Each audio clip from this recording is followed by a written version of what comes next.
What is up, you clowns? Back with another episode of Story Time with the Real Kingfish. I'm joined by a wonderful man, underrated, handsome Fish. What's up, man? How's it going? How you doing? How do you never like fumble those? No stutter, no. Is it written down or do you freestyle that? This is my 38th time doing it, so pretty good by now.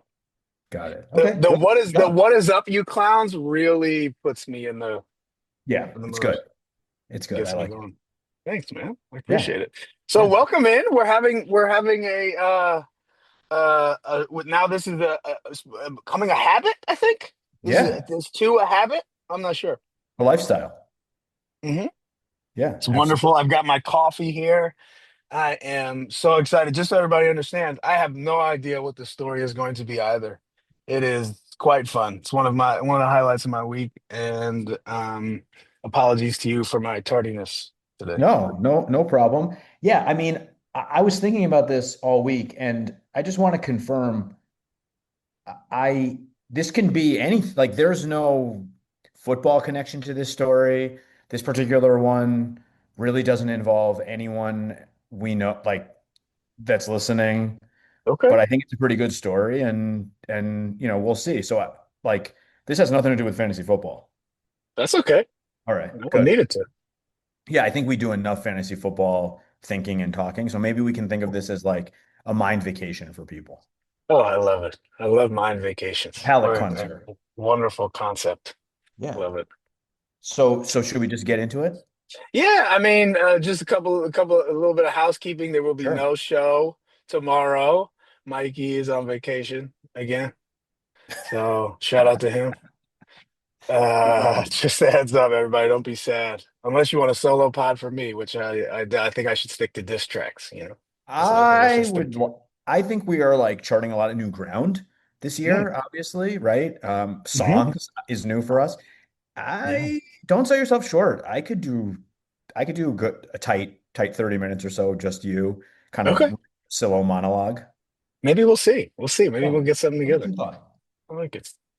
But yes, the table is set. The fork and knife are on the right hand side. My glass of water is filled. I'm ready to go. Let's get it started. All right. I don't want to get anyone, I don't want anyone to be uncomfortable, but there is a like um Puff Daddy is going to come up a couple of times in this story. Um he's not a key player, but if you're like, particularly sensitive maybe check out now. Yeah. But I don't think it'll offend too many people. As Um stories go, discomfort is good, I yeah, I think. think that's So, right. We'll go to the edge. mhm. Um are you a Saturday Night Live watcher? you know, this I think this is one of the ways that I'm a black person. I don't and never have been a fan Yeah, of same. Saturday Night Live. I'm not sure anything has ever been so bad for so long and like Oof. gotten so much credibility. But I think part of the reason this story goes is because I, like you, care so little about the show. So little. So Yeah, so little. little. So, and I've had run-ins. I think if you're a New Yorker and you like are around, you're always going to have run-ins with these Saturday Night Live people. There's so many of them. And I've had a few over the years. I used to hang out at Professor Tom's. I'm sure we were there together. And that Hmm. was like, I was there once on a date that very much went awry, not with my wife, prior to dating my wife. And I was there. It was daylight savings time. It was like the night of daylight savings. I was out extremely late. I was sitting in the back, and a woman sort of climbed over me, and I could smell weed. And I turned to my right, and Keenan Thompson was sitting next to me. And I said, Keenan Thompson, what are you doing here? And he said, He said his shit. full name just like that. I don't know if I said his full name. I mean, imagine it was like had to be four in the morning. And he Sure. said, in my recollection, shit, N word. This is the Saturday Night Live after party. What are you doing here? So that's not the story, but those are the kinds of run-ins that I've had with these. Ah. Pretty good, pretty good. I had been there so long that the Saturday Night Live after party had started, and I was, I guess, so unaware of my surroundings that I hadn't noticed. Great. But I stopped having to pay for the drink, so that was cool. So Great. that's one time. There have been other times. This particular time, And this is going to get a little meta because I'm going to tell a story that involves me telling a story. So like, I'm watch with out. you. Yeah, Um, taking it up. so I had a roommate who was eventually married to John Mulaney, the famous comedian, and Hmm. then in the tabloids, if you followed, they got divorced, and it was a bit of a saga. Her name is Anna Tendler, good friend of my brother's, and we didn't spend a ton of time with her because she was like spending a lot of time at John's house, which was no doubt nicer Right. than the apartment I lived in with my brother, my fiance, and a roommate Right. while I was working at a corporate law job. But whatever, that's New York. So we were having dinner, and I said, "Hey, how's John?" And she said, um, "Well, he's not great. He's really stressed out." And I said, "Oh, what's going on with John?" Now, John at that time was the head writer for Saturday Night Live. I said, well, "What's going on with John?" And she said, Jennifer Lopez is the host of Saturday Night Live uh, this week, and she's really difficult. She doesn't think anything is funny. The monologue is like impossible. This was like, I don't know, Wednesday, Thursday. Like we're getting close to Saturday. Mm. So I said to her, I have a story for you that about Jennifer Lopez. I don't know if this would be helpful to John, but let me tell you the story. So I did what I always do, what I'm doing right now is I told a Yeah. story. Right. I heard this story from a person who I'm not going to name, but is a notorious embellisher. So just keep in mind that I'm telling someone else's story to someone else, and the person who told me the story is as bad as I am in terms of exaggeration. But Sean. yeah, so we're deep here, right? So we when I was a paralegal at the Manhattan DA's office, there was a prosecutor who prosecuted a lot of really big cases. He sort of had a reputation for like seeking out those cases. And he prosecuted you. I'm sure everybody listening to this will remember the incident where, and our fellow our Jewish brother Shine was railroaded and charged with gun possession for something that maybe Diddy did, and Jennifer Lopez was involved. Right? They were at a nightclub, Right. and there was a shooting and a riot, and all of these things happened. So, Hmm. right, that was like, I Yeah. don't know, could have been 98, 99. It was a big story. Puff Daddy at Big, the big, time, big, big big story. story. So this prosecutor told me that the day after, maybe even the night of that shooting, he had Jennifer Lopez in his office, and that Jennifer Lopez arrived with like a dozen people. Okay. She was instructed to arrive with her lawyer. So he walks into his office and she's sitting there, and there's a dozen people in the office. And he can tell immediately which of these people is her lawyer, who's really the only person that's supposed to be there, right? He's like an old, Right. old Jewish man. But he decides, to take a sort of different approach. And he says, so first he says, okay, Miss Lopez, like, we really can only have your lawyer in here. We need everyone else to leave. And nobody leaves. Mm. Uh, and so he starts going one by one. He's like, all right, who are you? Who are you? Who are you? And what he tells me is that he's eliminating people one by one, and he gets down to the last. Like now, there's three of them, like a man in a gray flannel suit, Jennifer Lopez, and you remember what Jennifer Lopez like how she dressed in this era, Hmm. like with the tank tops and the bandanas and all. You can imagine that, right? This is a very different Jennifer Lopez than She exists was now. in full, like, I'm performing garb. This is what, I don't know. In my mind, doesn't she have to be for this yeah, part? right. I guess. Let's go with it. Let's go with it, right? Sure, sure. Yes, right. Yes, she's got her full garb on. Okay. She's wearing that dress with her butt, the green dress from Oh, Miami. the dream dress Like with the let's nipples and really set the everything. stage. Yeah, Yeah. exactly. And Very now nice. there's three of them, and this prosecutor says, who are you? Why are you still here?" And this man says to the prosecutor, according to him, "It's my job to make sure the star gets enough orange juice." That's the line. So um, I tell Anna this story, and Anna says, "All right, I'm going to tell John the story," and that's Thursday. I don't think Mhm. anything else. I care so little about Saturday Night Live. I don't even watch. I have no regard Boring, for of this show. This is after I've met Keenan Thompson, of course. I wish it had been before. course. I don't know when I eventually saw this episode of Saturday Night Live. I encourage you and anybody else listening to Google it. It is on YouTube. It's not funny, but it is the monologue. Kenan Thompson gets up in the crowd. She gives a monologue. He stands up and he confronts her that he was told that she told him that he'd have a future working for her. I think literally providing juice and making sure she has what she needs, that he dropped out of Fordham, and what's she going to do for him now? And like, where is his life going to be? So I tell people, like, I wrote a Saturday Night Live monologue. You did. I did. It was bad, just as bad as it always is. What was she wearing during the monologue? No recollection. Like, honestly, I can't even get through it. It's unwatchable. So this is a hard story to tell because nobody will let me talk this long uninterrupted, like under any circumstances. And as I tell it, I'm concerned it's not funny enough. But I don't Uh, want stories, Charlie, to just be like about no. violence and Right. right, like That's this, a, like we all like dumb things that happened when we're kids, you know? this is, I think this is, you had an impact on popular culture. So I I think did. this is an absolutely worthy story, 100%. I And I yeah, what's important to me is that this story is verifiable okay. because I think a lot of what happened last week, like I listened to what Mikey, like I have no recollection of being, this actually kind of cut me a little bit. Like a rumor about someone selling me oregano that I thought was marijuana is like very, Oh, yeah, is that was a triggering deep me. cut. That was That a was a deep deep cut. cut. And I felt like I wanted to tell a story that you can go on YouTube and verify. Here we go. So Yeah. this is it. But I don't remember I don't remember.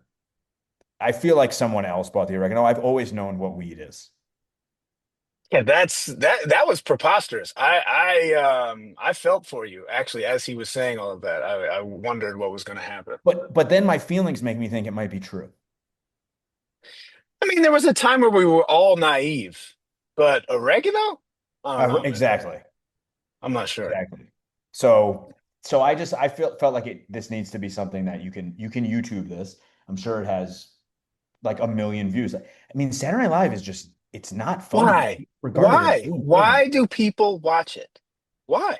I don't I think mean, people like, is it like late night? It's like late night TV, right? It's just like a talk show, but with a bunch of people. It's like Jimmy Kimmel, but there's like 13 Jimmy Kimmels, right? Is that the because I've never quite understood. Like I think what I was really into when I was a kid was maybe the musical performance, right? Like maybe there was somebody cool. But it's like yeah. one big commercial. I mean, I essentially. I feel like I jumped from like not being allowed to watch it because it was on too late to being out while it was on, and there was never a middle. Mm, You know what I'm saying? Like it yeah. is like like when I was 11, I probably would have like killed someone for me to watch it, but I couldn't. And then I don't know what was happening, and then all of a sudden I was like out doing stuff. Just, not sitting around. Your story really, whenever I think about a prosecutor, I have this little story. And also, I think we referred to being black earlier. So this really these ties these two things together. I don't know if you all know this, but Ben also used to uh work for the city, right? What was his job? What did he do? Yeah, he worked. He was an He will know ADA, the name of right? the person. He knows the person I'm talking about. I Mm. think I have a recollection like this guy hurt Ben in a boxing match or something Oh, similar. this Ben's a lot story. bigger than that. Yes. Do Oh you my remember this? God. I Same remember the guy. boxing match. Yeah, I Oh wasn't my there, God. but this guy, I'm pretty sure this guy hurt someone, and maybe it was Ben. Here we are talking about violence again. I don't think we would have been there if Ben was fighting somebody. We No, would I have think been he there. like hurt Ben in practice, Oh, or he hurt very someone. possible. Now Ben is being libeled. But so my story about Ben is, and it involves my father. My dad for a time got really into being a juror. He loved it. He loved he would volunteer to go to go down and be in a Can you do jury. that? There's some form of it where you can like raise your hand essentially, and he dug to like $40 a day or whatever it was. Old guy not working Yeah. anymore. So apparently, the story goes that he was in an elevator opens up, and Ben walks in.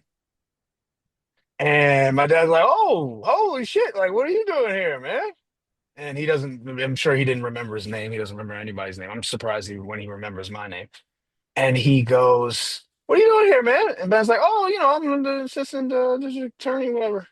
And my dad literally takes both of his hands and he makes a cross sign and he backs up into the corner of the elevator like Ben is a vampire based on his relation to the law. And I I think, feel like there are people in, I guess, I guess your dad, I have a lot of questions. Your dad is volunteering to be on juries, but is like fundamentally opposed to the law. yep, yep. Well, welcome to the contradiction that is Yeah. my father. Just a Yeah. walking contradiction. Well, my Yeah, dad is was a prosecutor for much of his life. sure. And it's a challenge to grow up with a prosecutor dad, I would say. With I can't even questions. imagine. Oh, we talked about this. We talked about Yeah. my dad last week, and maybe all dads do this. I don't know, but he definitely would do a thing where like he would ask questions and ask questions and ask questions like to elicit a confession. Like, Well, this I don't, was yeah, the line of questioning that he presented you as exactly. like right to the point. He's like, "Who is Matt Lazarus?" And Exactly. like Right. this was He fantastic. proceeded through the steps. I mean, I definitely remember there being questions about my like my mental state when I was doing things, and I could sort of like, like, "Hey, Mr. Fishner, like when you entered the party where you Right. drank so much, like when you entered the party, was it your intention to get so drunk that you threw up on the floor of your bedroom? Or were you simply reckless?" Right. Questions like that, right? And Right.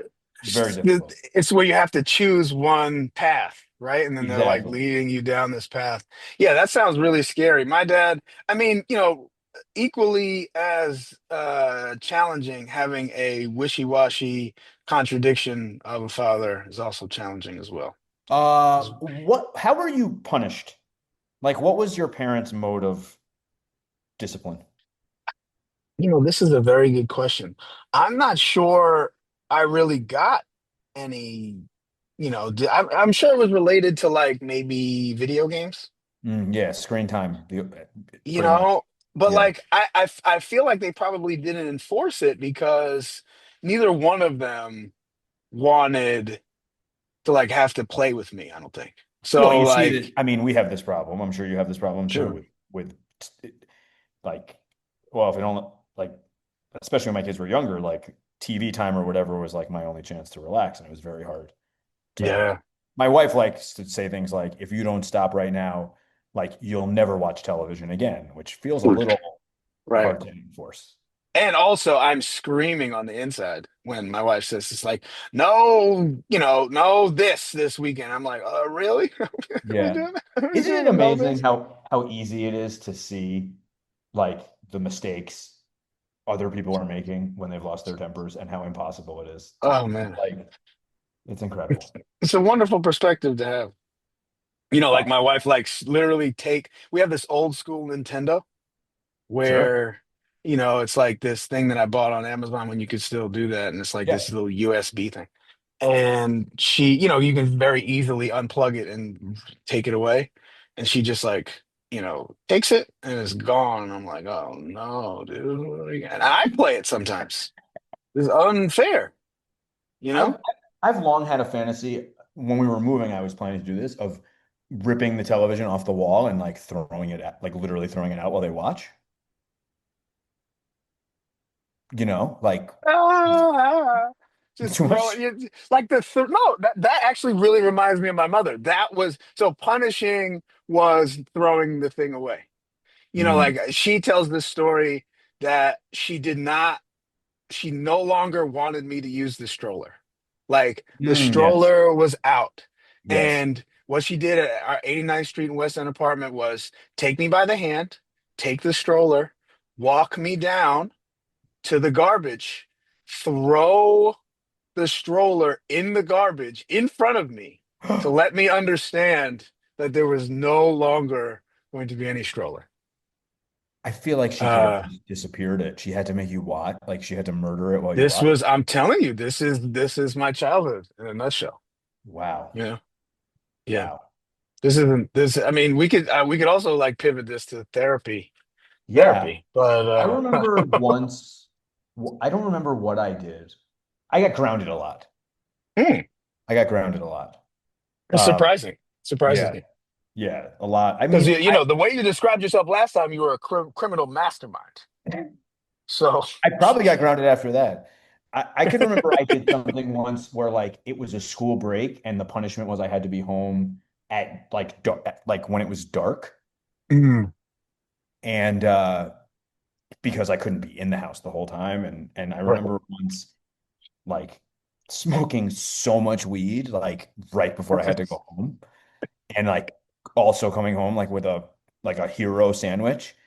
And I could remember eating the sandwich like at my dining room table and looking up, and I realized like that I had eaten the sandwich and I was like chewing on my fingers and almost, you know what I'm saying? Like the sandwich was gone, and I looked up and my mom was standing there, and I remember her just sighing and walking away from me. Oh man, because Yeah. like, the parents know when you're high as fuck. Like, there's no way they don't, right? Because I can imagine my child now walking into my house high, like I would know immediately.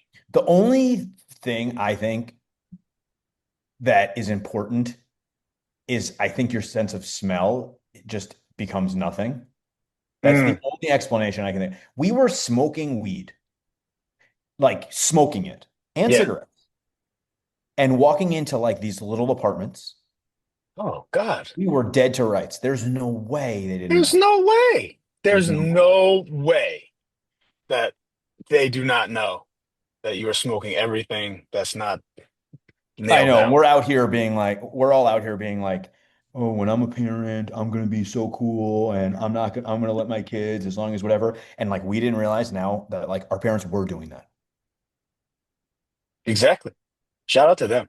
Yeah, Shout shout out out to to all of Heroes them. too. Shout out to Heroes. I love the reference to the hero sandwich. Nobody calls them heroes out here, and I What do miss they them. call them?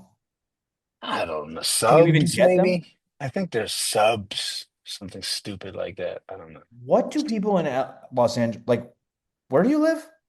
I, I live in Burbank, California, which is, if you want to imagine it, a suburb Okay. of Los Angeles, because Burbank is its own city, technically.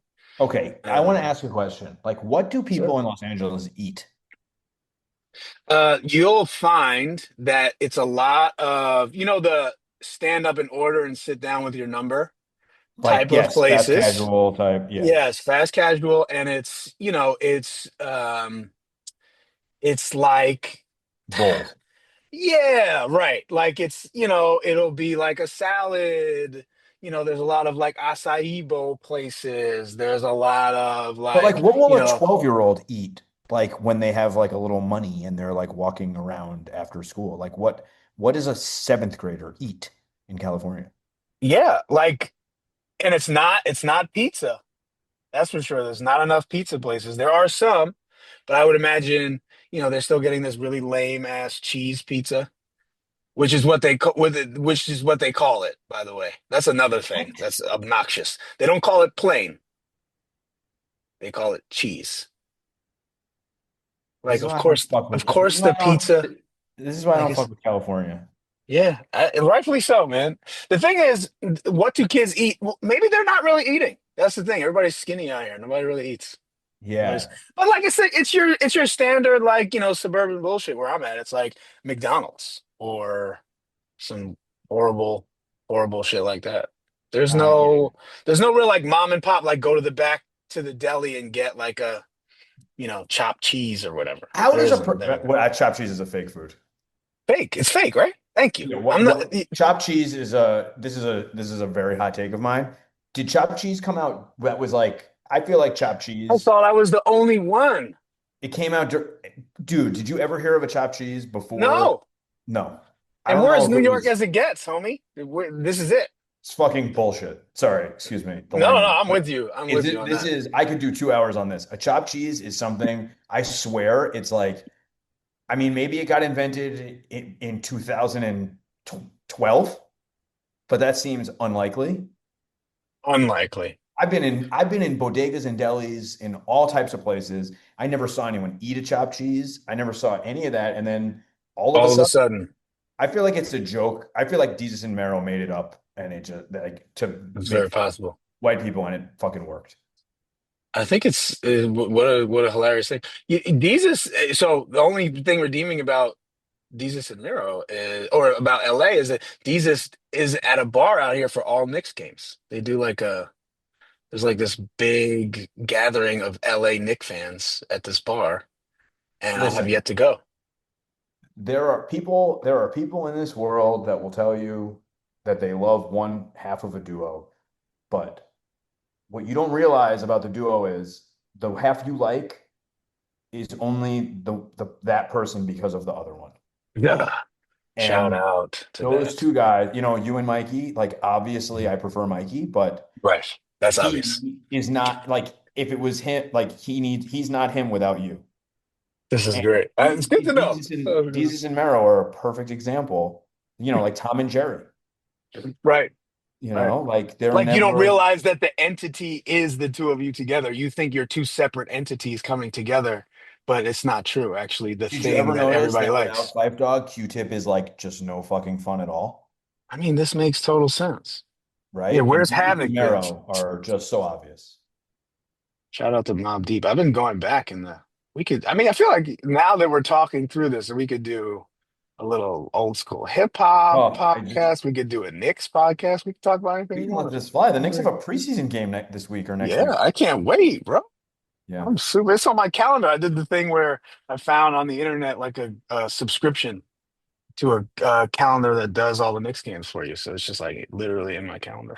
That's I I touched it. see. That's the internet has that for Yeah, you. Yeah. gotta use it. Gotta use I it. have to go.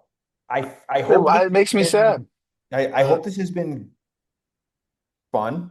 I feel like it wasn't as funny as last week, but we'll keep well, iterating. I think it was perfectly funny, and I enjoy where we went, and I'm excited to see where this goes. The real Kingfish, always a pleasure, Charlie, thank you. Talk to you soon, buddy. and we'll talk to you guys soon. All right. So long.